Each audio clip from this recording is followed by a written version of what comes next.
Hello friends, मैं शेखर पांडे आप सभी एनटीपीसी अभ्यर्थियों का इस टारगेट विद आलोक चैनल पे खुले दिल से स्वागत करता हूं।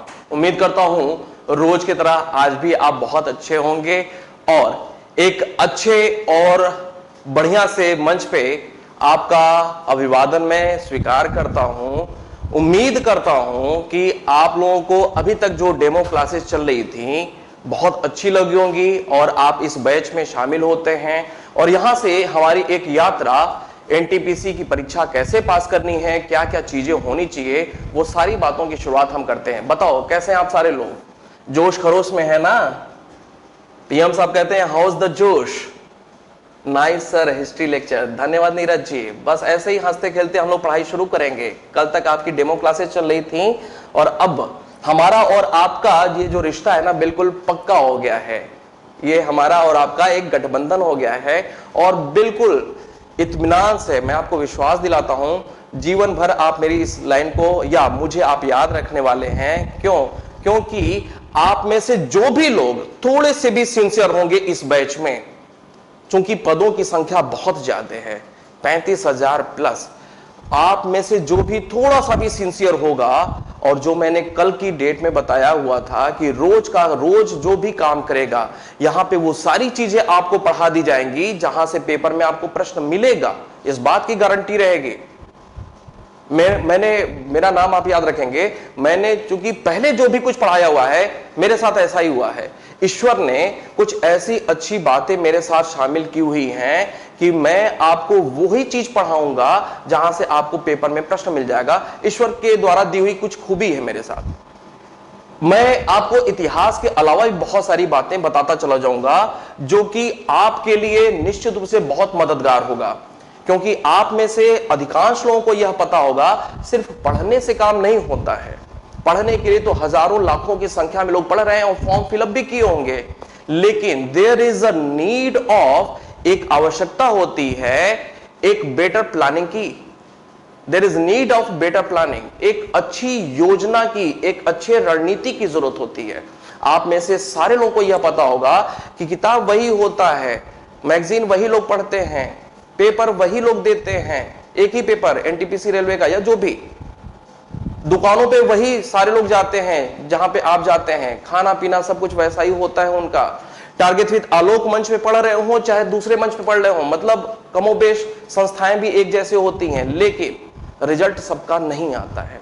रिजल्ट भाई उन्हीं लोगों का आता है जो निश्चित रूप से एक कुशल रणनीति के साथ काम करते हैं। क्योंकि मेरे पास अनुभव है, मैं आपको एक बात बताऊं कि यहां आने के पहले मेरी पढ़ाई लिखाई बहुत ही अच्छे जगहों से हुई है। दिल्ली में बहुत वर्षों तक मैं रहा हूं, तो दिल्ली का एक जो एटमॉस्फेयर होता है, बहुत वर्षों तक रहने की वजह से बहुत कुछ सीखने को मिला और दिल्ली में मैंने बहुत सारी क्लासेस पढ़ाई। तो मैं एक छोटा सा एग्जांपल लूं कि अपनी लाइफ का जो मैंने पहला बैच पढ़ाया था उसमें सिर्फ और सिर्फ 17 बच्चे थे, ऑफलाइन था वो। अपनी लाइफ की पहली बात कि जो भी बैच मैंने पढ़ाया उसमें सिर्फ और सिर्फ 17 बच्चे थे और आप में से सारे लोगों को यह विश्वास करना होगा कि आज की डेट में, वो 2012 का समय था, 11 लास्ट का समय था, आज की डेट में वो सारे के सारे अगले दो वर्षों में, मतलब 2014 होते होते 15 शुरू होते होते सारे वो बच्चे पास हो गए थे। 17 के 17 वो बच्चे पास हो गए थे। तो ये हम लोगों के लिए बड़ी खुशी की बात थी, हम 2-3 टीचर मिल करके। हाँ, दिलजीत जी आपको भी प्रणाम, सोनल जी आपको भी, मोहन जी, सुधांशु जी, मुकेश जी, आप सारे लोगों को शेखर सर की ओर से बहुत प्यार भरा नमस्कार। और एक बात और ध्यान रखें, मैं ना आपका टीचर हूं, लेकिन टीचर के साथ साथ आप सारे लोगों का एक बड़ा भाई भी हूं और एक मुझे ना कभी भी एक अभिभावक के तौर पे ही आप स्वीकार करिएगा। आप मुझे हमेशा अपने बड़े भाई के तौर पे लीजिएगा और जिस प्रकार छोटे भाइयों को बड़ा भाई हमेशा अच्छा करने पर शाबाशी देता है और बुरा करने पर डांट लगाता है, मैं सारा कुछ काम अगले जो भी जितने दिनों तक हम जुड़े रहेंगे वो सारा काम आपके साथ में करता चला जाऊंगा। शुरू करते हैं। देखो, मैं जीएस में आपको इतिहास विषय पढ़ाऊंगा। मेरा नाम शेखर पांडे है और आपको पता है कि जो आपका पेपर आएगा उसमें न सिर्फ जीके वाले पोर्शन में इतिहास पूछा जाएगा, बल्कि भूगोल भी होगा, राज्य व्यवस्था भी होगा, अर्थव्यवस्था भी होगा, साइंस भी होगा, करंट भी होगा, पर्यावरण से संबंधित प्रश्न रहेंगे, जनसंख्या से संबंधित प्रश्न रहेंगे और उसके साथ साथ कुछ प्रश्न जीके के भी रहेंगे। तो ये कुछ 7-8 मुद्दों से संबंधित आपके पेपर में प्रश्न पूछा जाएगा। अब अगर इतिहास की बात किया जाए, बिल्कुल शुरुआत से हमारी क्लास हो रही है। कल बहुत सारे बच्चों ने और पहले भी कमेंट में लिखा था सर शुरू से ही तो क्लास चलेगी। बिल्कुल भाई, शुरू से ही चलेगी। वो सारे डेमो क्लासेस चल रही थी ताकि आप हम लोगों के पढ़ाने का तरीका देख लें। आपको अगर सूट करता है then you must take admission here. तो शुरू करते हैं। अगर इतिहास की बात देखें, मुझे तनिक भी जल्दीबाजी नहीं है, बिल्कुल इत्मीनान से अब हम धीरे धीरे पढ़ना शुरू करेंगे। इतिहास की बात देखें तो इतिहास को 2 भागों में बांट करके समझा जा सकता है, एक विश्व इतिहास और एक भारत का इतिहास। कौन कौन सा भाई?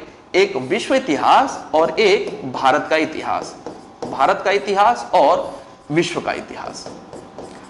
आपके पेपर में विश्व इतिहास से संबंधित प्रश्न नहीं पूछा जाता है। आपके पेपर में विश्व इतिहास से संबंधित प्रश्न नहीं पूछा जाता है।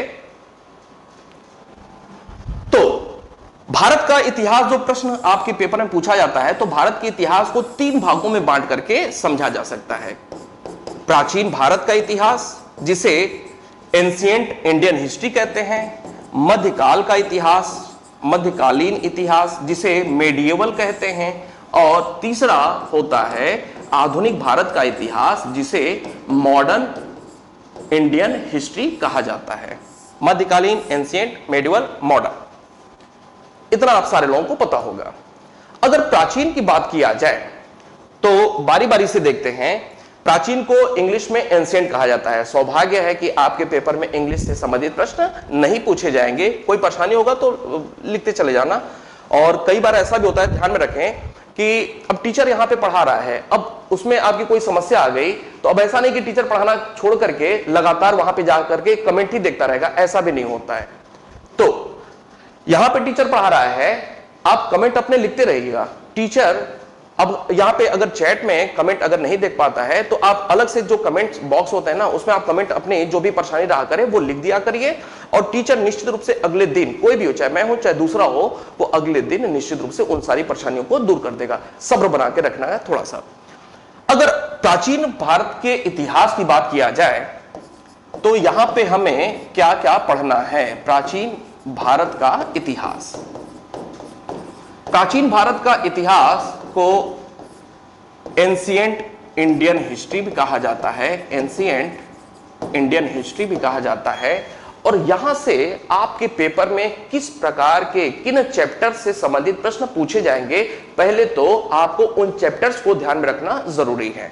देखो, अगर एंशिएंट की बात किया जाए, एंशिएंट की बात किया जाए तो हमारी जो शुरुआत होती है टॉपिक्स की इतिहास में, इतिहास में क्या टॉपिक्स हैं वो देखते हैं और आपके पेपर में क्या किस चैप्टर से संबंधित प्रश्न बनेगा वो देखते हैं। जरा शुरुआत होती है प्राग ऐतिहासिक काल से। प्राग ऐतिहासिक काल से,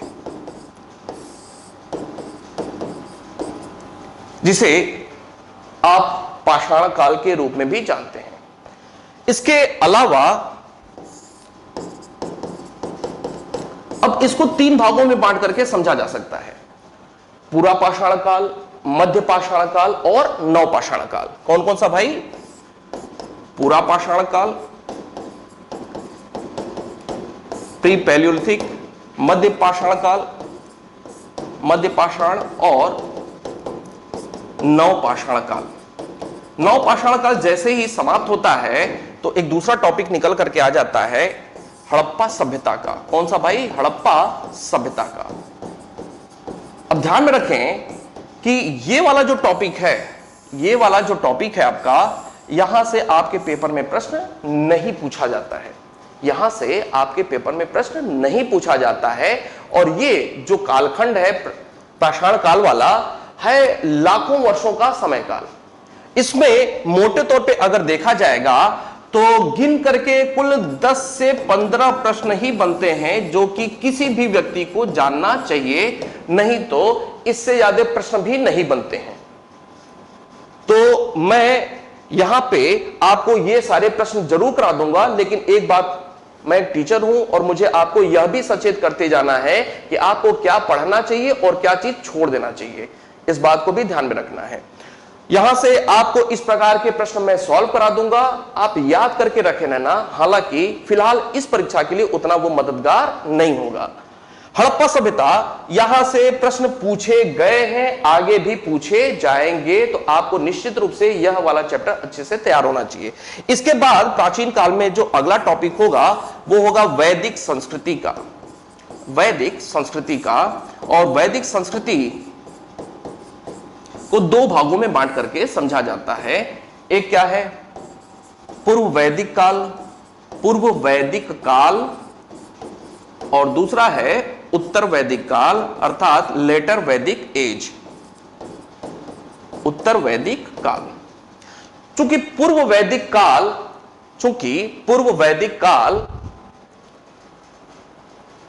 ये जो बफरिंग हो रहा होगा ना, थोड़ा सा अपना नेटवर्क भी चेक किया कर लिया करिए। नेटवर्क कई बार आपके कमजोर होते हैं ना, टावर की नेटवर्क की परेशानी होती, उसकी वजह से भी होता है, और कभी कभी इधर से भी देखने को मिलता है ये परेशानी। पूर्व वैदिक काल, पूर्व वैदिक काल की जानकारी, ये समय क्या है? ये समय है 1500 से लेकर के 1000 ईसा पूर्व का। ईसा पूर्व का मतलब बिफोर क्राइस्ट, बीसी कहते हैं। ईसा पूर्व का मतलब होता है बिफोर क्राइस्ट। ये जो पूर्व वैदिक काल का समय है वो है 1500 से 1000 ईसा पूर्व का। आपको सिलेबस में बता रहा हूं कि इसका सिलेबस क्या है, चैप्टर्स कौन कौन से हैं पढ़ने के लिए, सिलेबस। और वो जो उत्तर वैदिक काल है, इसका जो समय है वो शुरू होता है 1000 से लेकर के 600 ईसा पूर्व तक का। बिल्कुल इतना से धीरे धीरे, कुछ लोगों को पता होगा तो भी रिवाइज करते चले जाएं। पूर्व वैदिक काल की जानकारी का एकमात्र साहित्यिक जो स्रोत है वो है ऋग्वेद। पूर्व वैदिक काल, प्री वैदिक एज की जानकारी का जो एकमात्र साहित्यिक स्रोत है वो है ऋग्वेद। कौन सा है? ऋग्वेद। इस वजह से पूर्व वैदिक काल को ऋग्वैदिक काल भी कहा जाता है। पूर्व वैदिक काल की जानकारी का एकमात्र स्रोत ऋग्वेद है, इस वजह से पूर्व वैदिक काल को ऋग्वैदिक काल भी कहा जाता है। आगे बढ़ते हैं। ये तीसरा टॉपिक हो गया आपका वैदिक संस्कृति। इसके बाद जो चौथा टॉपिक है वो है आपका महाजनपद काल। कौन सा भाई? महाजनपद काल। महाजनपद काल, ये जो समय है वो है 6ठी सदी ईसा पूर्व। ईसा पूर्व का ये समय काल है महाजनपद काल का। ये वही समय काल है जब आपको जैन धर्म भी पढ़ना है, महावीर स्वामी यहां पे देखने को मिलेंगे, और इसी दौरान आपको गौतम बुद्ध का भी अवतरण देखने को मिलेगा, तो बौद्ध धर्म भी हम यहां पे पढ़ाई करेंगे। इसके साथ साथ भारत में प्रथम विदेशी आक्रमण होता है। इस समय काल में भारत में प्रथम विदेशी आक्रमण होता है, यह वाला टॉपिक भी हम इस समय काल में पढ़ेंगे। प्रथम विदेशी आक्रमण जो हुआ था, आप में से चलो बता दो, पहले किन देश के लोगों ने भारत पर आक्रमण किया हुआ था? बताएं। पहले विदेशी कौन से थे? आप मुझे आंसर बताएं। पहले विदेशी कौन थे जिन्होंने भारत पर आक्रमण किया हुआ था? बताएं।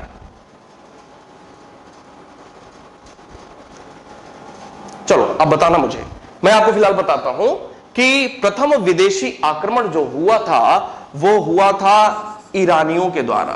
किनके द्वारा? ईरानी के द्वारा हुआ था।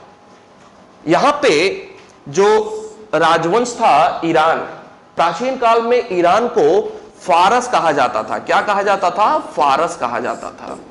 यहां पे जो राजवंश था, जिस राजवंश ने भारत पर अटैक किया, वो राजवंश था हखामनी, हखामनी वंश। कौन सा वंश था? हखामनी वंश। और हखामनी वंश का जो राजा था जिसने भारत पर पहला अटैक करके भारत के क्षेत्र को जीता, अटैक करने का मतलब अटैक किया और किसी भारत के क्षेत्र को जीता। वो समय है 516 ईसा पूर्व का, और जो राजा था उसका नाम है डेरियस फर्स्ट, डेरियस प्रथम। और डेरियस प्रथम को ही भारत में दारा प्रथम के नाम से भी जानते हैं।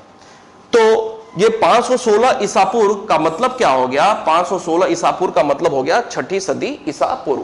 तो भारत में महाजनपद काल के दौरान ही प्रथम विदेशी आक्रमण भी देखने को मिलता है, ईरानी आक्रमण।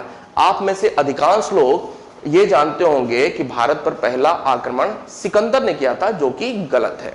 सिकंदर यूनान का था। कहां का था? यूनान का था। और ये जो आक्रमण हुआ 516 ईसा पूर्व में, इससे लगभग 200 वर्ष बाद, लगभग 200 वर्ष बाद यूनानी अर्थात सिकंदर का आक्रमण हुआ था। सिकंदर का आक्रमण हुआ,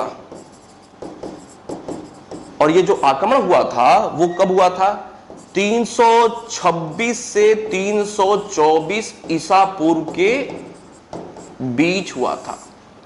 मतलब यह है कि ये जो विदेशी आक्रमण हुए, तो पहला विदेशी आक्रमण ईरानियों के द्वारा, और ईरानी आक्रमण के बाद लगभग 200 वर्ष बाद अगला जो दूसरा विदेशी आक्रमण हुआ था वो था यूनानियों के द्वारा। और कौन था? सिकंदर के द्वारा। ये देखने को मिलता है। अब ये जो टॉपिक है महाजनपद काल, इसमें महाजनपद काल से संबंधित राजनीति की स्थिति देखेंगे, जैन धर्म, बौद्ध धर्म और विदेशी आक्रमण देख लेंगे। उसके बाद जो अगला आपका टॉपिक होगा वो होगा क्या? मौर्य साम्राज्य का। मौर्य साम्राज्य का। आप में से सारे लोगों को पता होगा कि मौर्य साम्राज्य की स्थापना चाणक्य की मदद से, गुरु चाणक्य की मदद से जिस व्यक्ति ने किया हुआ था उसका नाम था चंद्रगुप्त प्रथम। चंद्रगुप्त प्रथम।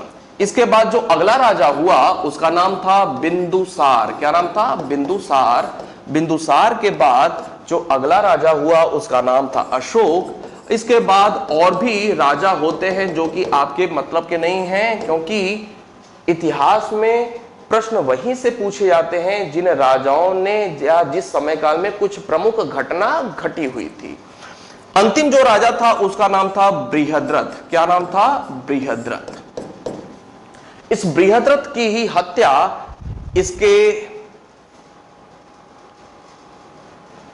इसके सेनापति जो कि ब्राह्मण था, पंडित था, पुष्यमित्र शुंग ने इसकी हत्या की हुई थी। किसने हत्या की हुई थी? पुष्यमित्र शुंग ने इसकी हत्या की, और इसी के साथ मौर्य साम्राज्य का अंत हो गया। और भारत में एक दूसरा समय काल देखने को मिलता है मौर्योत्तर काल का। तो मौर्य साम्राज्य के बाद जो अगला चैप्टर होगा आपका वो होगा मौर्योत्तर काल का। अब मौर्योत्तर काल में दो प्रकार के राजवंश आपको देखने को मिलेगा। बिल्कुल इत्मीनान से धीरे धीरे मैं आपको बताने का प्रयास कर रहा हूं कि आपके सिलेबस में क्या क्या चीजें हैं पढ़ने के लिए। पहले आपको सिलेबस पता होना चाहिए। आमतौर पे लोग नहीं बताते हैं सिलेबस। अगर सिलेबस बताएंगे तो भाई पढ़ाना पड़ेगा, सिलेबस नहीं बता पाएंगे तो जो उनकी इच्छा होगी वो पढ़ा लिया। ध्यान रखें, कभी भी स्टूडेंट को हमेशा सिलेबस की जानकारी अवश्य होनी चाहिए। एक बात। दूसरी बात, जब कोई आप किताब खरीदते हैं तो पहले दूसरे पेज को छोड़ करके तीसरे, चौथे, पांचवें पेज पे विषय सूची लिखा हुआ होता है। अब उसमें चैप्टर बाय चैप्टर क्या क्या चीजें दी हुई हैं वो बातें लिखी होती हैं। वैसे ही किसी भी विषय को पढ़ने के पहले आपको कौन कौन से टॉपिक्स पढ़ने हैं आपको ये जानकारी होनी चाहिए। और ये जानकारी नहीं, सीधे सीधे याद होना चाहिए। ठीक है, आगे बढ़ते हैं। मौर्योत्तर काल में दो प्रकार के राजवंश देखने को मिलते हैं। दो प्रकार के राजवंश देखने को मिलते हैं। कौन कौन से? एक है देसी मूल के राजवंश और एक है विदेशी मूल के राजवंश। देसी मूल के राजवंश का मतलब क्या है? ऐसे राजा या राजवंश जिनका जन्म, जिनका उदय भारत में ही हुआ था। विदेशी मूल का मतलब क्या है?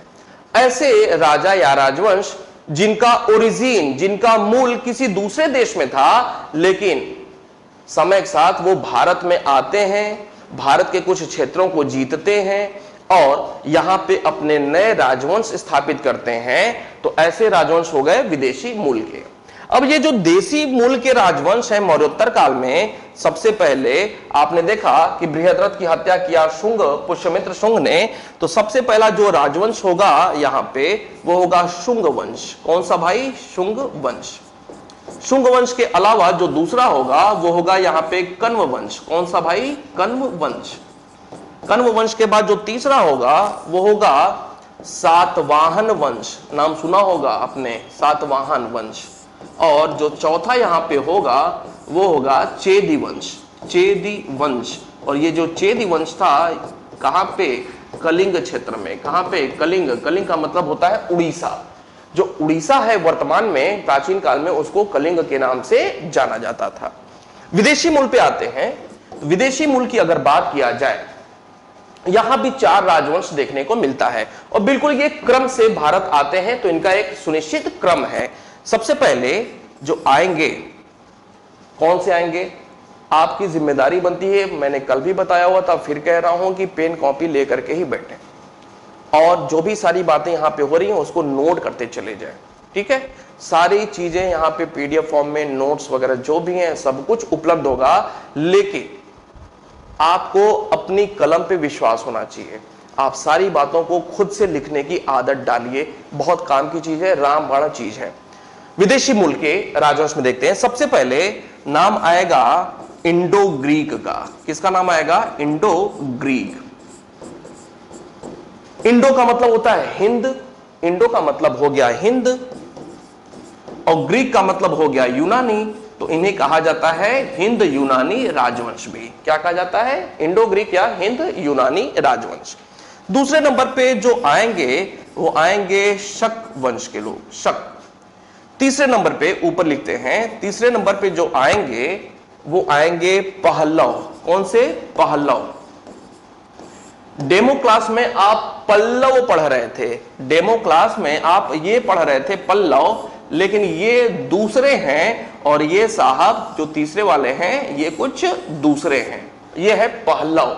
वो पल्लव है दक्षिण भारत में, और पहलव जिनकी अभी बात हो रही है ये उत्तर भारत में मौर्योत्तर काल के हैं। पहलव के बाद जो चौथा यहां पे आएगा वो आएगा कुषाण। कौन सा? कुषाण राजवंश।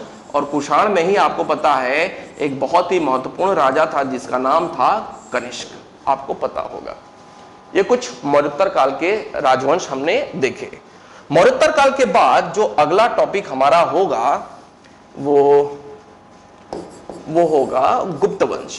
कौन सा भाई? गुप्त वंश या गुप्त काल। आप में से अधिकांश लोगों को पता होगा शायद कि गुप्तों का जो पहला व्यक्ति राजा के रूप में था उसका नाम था श्रीगुप्त। आपको पता होगा। श्रीगुप्त के बाद जो अगला महत्वपूर्ण राजा हुआ उसका नाम था चंद्रगुप्त प्रथम। कौन सा भाई? चंद्रगुप्त प्रथम। बीच में 1-2 राजा और होते हैं लेकिन वो महत्वपूर्ण नहीं है, जब हम डिटेल में इस चैप्टर को पढ़ेंगे तब मैं बताऊंगा।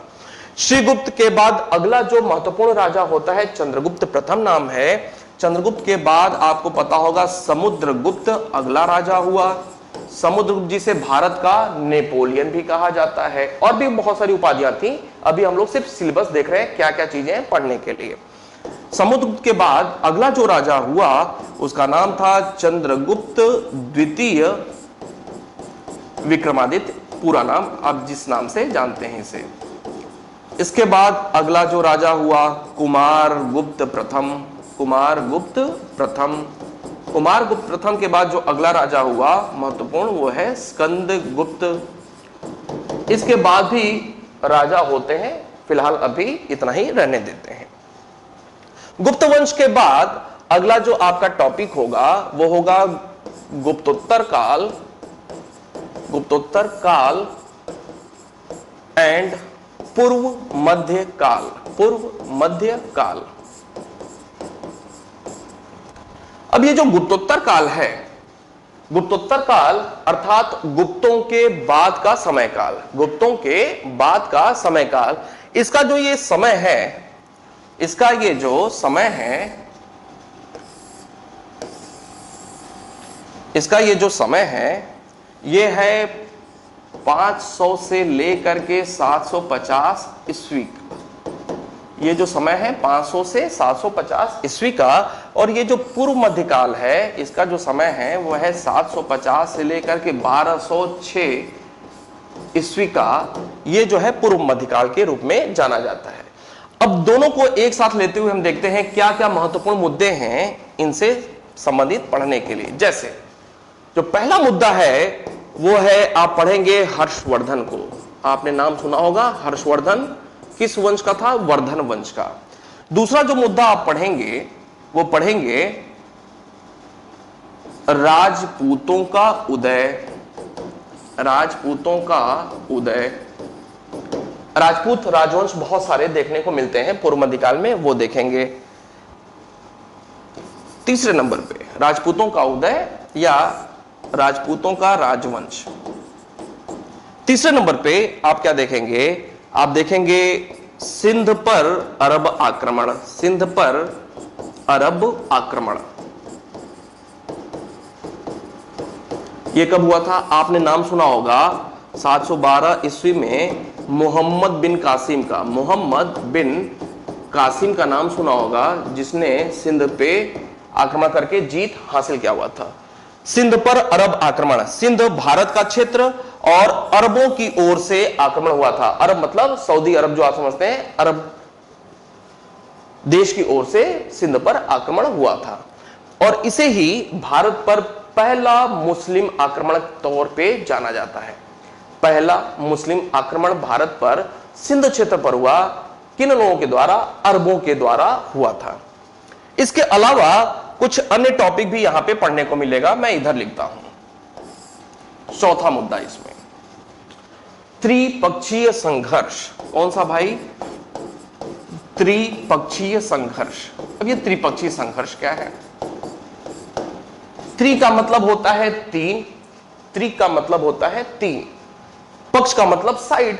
तीन अलग अलग साइड के लोग, तीन अलग अलग साइड के लोग। जैसे ये पूर्व का क्षेत्र है, ईस्टर्न इंडिया है, यहां पे पाल वंश, इधर इधर प्रतिहार वंश, प्रतिहार वंश, इधर राष्ट्रकूट वंश। कौन सा? राष्ट्रकूट वंश।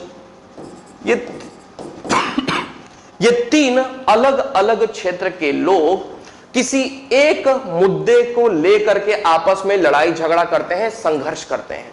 वो कौन सा जगह था? ये जो कन्नौज है ना, ये कन्नौज, कन्नौज पे अपना अधिकार जमाने को लेकर, कन्नौज पे अपना अधिकार जमाने को लेकर त्रिपक्षीय संघर्ष हुआ।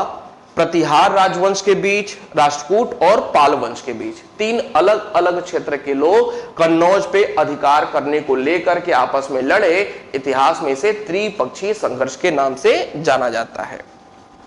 इसके बाद अगला जो टॉपिक हमारा होगा वो होगा क्या? सामंतवाद। सामंतवाद, जिसे फ्यूडलिज्म भी कहा जाता है। Feudalism, feudalism. सामंतवाद के बाद अगला जो हमारा टॉपिक होगा, भारत पर तुर्क आक्रमण या भारत पर मुस्लिम आक्रमण। मुस्लिम अथवा तुर्क आक्रमण। अब इसमें क्या क्या पढ़ने को मिलेगा? इसमें दो चीजें पढ़ने को मिलेंगी आपको। महमूद गजनवी का आक्रमण, महमूद गजनवी का आक्रमण और मुहम्मद गोरी का आक्रमण। ये चीजें पढ़ने को मिलेंगी। जब मोहम्मद गोरी का आक्रमण हो जाएगा उत्तर भारत के क्षेत्र, मोहम्मद गोरी जीतेंगे और इसी के साथ भारत में दिल्ली सल्तनत की स्थापना होगी, गुलाम वंश की स्थापना होगी। अब हम कहां पहुंच जाएंगे? मध्यकालीन भारत वाले टॉपिक पे पहुंच जाएंगे। लेकिन जब आपने अभी डेमो क्लास देखा तो मैंने उसमें आपको जो टॉपिक पढ़ाया था, थोड़ा सा 3-4 दिन टाइम लेकर के पढ़ाया, वो दक्षिण भारत का इतिहास था। कौन सा? दक्षिण भारत का इतिहास, जिसमें पल्लव, चोल और चालुक्यों के विषय में मैंने आपको बताया हुआ था। चालुक्य अभी नहीं हुआ था, पल्लव और चोल मैंने बताया हुआ था। आवश्यकता होगी तो हम दोबारा से उसको कर लेंगे, ठीक है। तो दक्षिण भारत का इतिहास आवश्यकता होगी तो हम दोबारा से फिर से कर लेंगे। जो डेमो क्लास में पढ़ाया था वही की वही सारी चीज आप चाहे तो वहां से भी देख सकते हैं, अन्यथा मैं दोबारा से भी उसको पढ़ा लूंगा, तो दक्षिण भारत का इतिहास भी वो कवर हो जाएगा।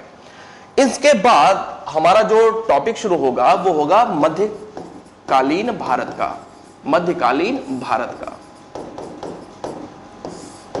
मध्यकालीन भारत। मध्यकालीन भारत में आपके पास जो सिलेबस होगा उसमें जो पहला मुद्दा होगा वो होगा दिल्ली सल्तनत का। कौन सा भाई? दिल्ली सल्तनत। ये जो दिल्ली सल्तनत है ये है 1206 से शुरू होता है और इसका समय अंत होता है 1526 में जाकर के। 1526 में पानीपत का पहला युद्ध हुआ इब्राहिम लोदी और बाबर के बीच। बाबर ने इब्राहिम लोदी को हरा दिया, लोदी वंश का अंत हो गया, दिल्ली सल्तनत का अंत हो गया। अब नया राजवंश आ गया, मुगल वंश। ध्यान में रखेंगे ये जो दिल्ली सल्तनत था इसमें कुल 5 राजवंश देखने को मिलते हैं। 5 राजवंश।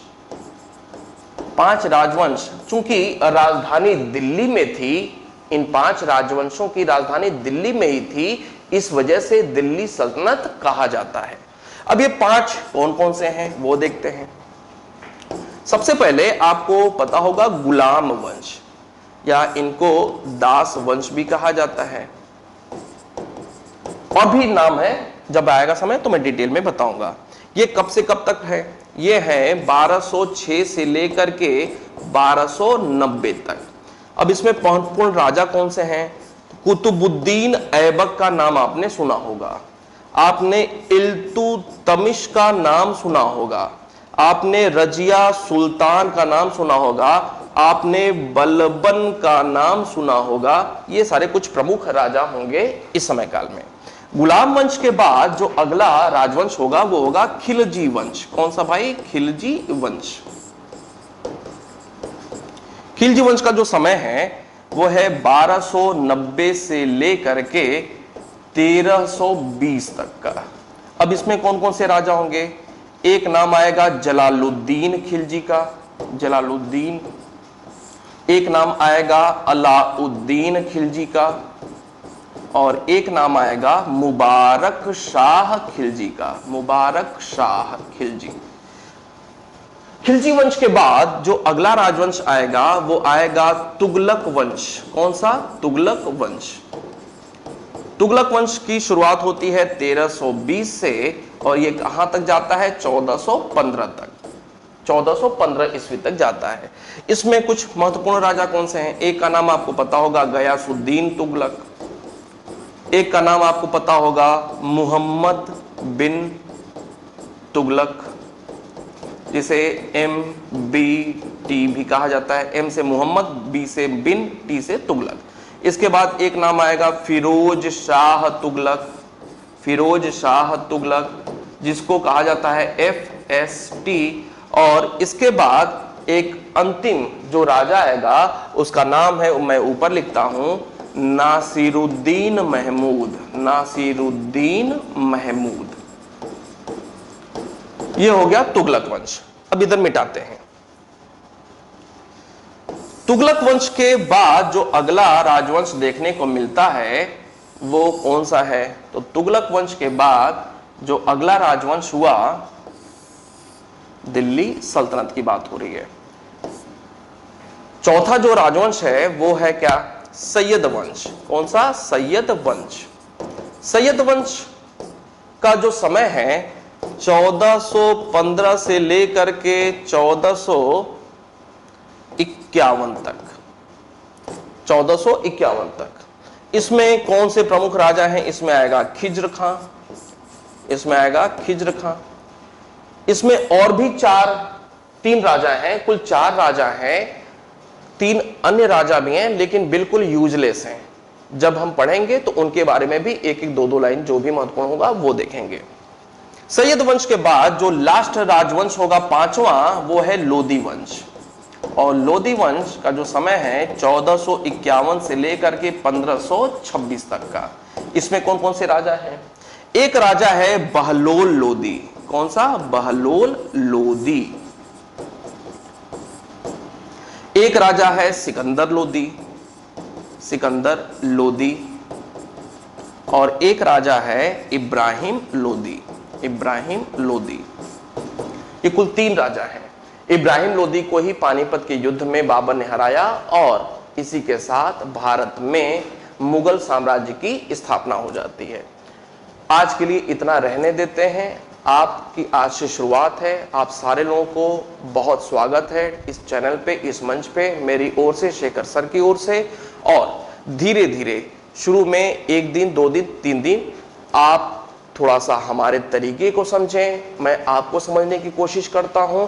और 2 दिन, 3 दिन के बाद से थोड़ा सा हम लोग और अपनी गति में आएंगे। अभी 2 दिन, 3 दिन हम लोग थोड़ा सा धीरे धीरे काम करते हैं। ठीक है? उम्मीद करता हूं अच्छा लग रहा होगा। और अच्छा लग रहा होगा तो निश्चित रूप से आपके लाइक्स बटन निश्चित रूप से टीचर का उत्साह बढ़ाने के लिए हमेशा दबते रहना चाहिए। क्लियर? मिले फिर? चलो कल मिलते हैं। धन्यवाद।